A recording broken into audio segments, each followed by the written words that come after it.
statue overtaken by a brown shag. When I was approaching the piece, one of the questions was, what does it sound like when a dog sings? I mean, what is that going to sound like? Because now we actually have a dog. We acknowledge that it's a dog in the libretto. You may or may not know it's a dog when you're watching the piece at the beginning, if you don't know anything about it. But I decided that the dog was, in some ways, the farmer's psychoanalyst. A very intelligent dog. I didn't want to have woofs and barks and sounds that dogs might make. However, we didn't totally ignore that as well.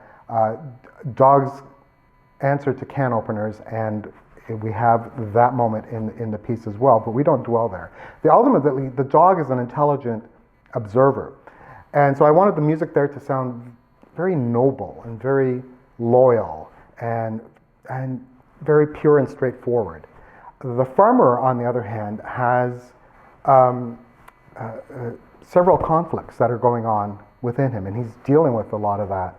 And so the music for the farmer needed to be a little bit more complex and a little bit more atonal and have a little bit more friction in the harmonies so that it can contrast with the dog's music, which is a bit more straightforward. Something that I find really quite interesting about the piece is the structure of it. So Peter and I take turns singing from the beginning. So I start off the piece, setting the scene, kind of acting as a narrator, indicating what I see as the dog. And then Peter takes over, talking about more of his feelings about his life. And then we sing together for the big finale, if you like. And I think it's a beautiful way of setting this tone for the story and then telling more of the detail of the story and then having the emotional climax. John Estacio is an excruciatingly talented. The music displays so much passion and inner workings, and there's nuances from the dog that's met with the farmer in between and around, and it's very emotional in a sense. And even though you're saying one thing and you can hear the music, just your inner emotions just kind of coming to the surface, and it's quite captivating. The piece has absolutely beautiful melodies. John Estacio, I think, really understands how to write for the voice. Pianistically, it's beautiful as well. And he's able to get great percussive elements and vibes from that. But for the voice, what I love are his melodies. They're very singable, they're very memorable, and I think beautiful, accessible. They remind me in some ways of some of the musical theater that I've seen, but it's elevated. It's at another level. Very close to opera. Certainly the vocal production is operatic, but I think it's really gorgeous.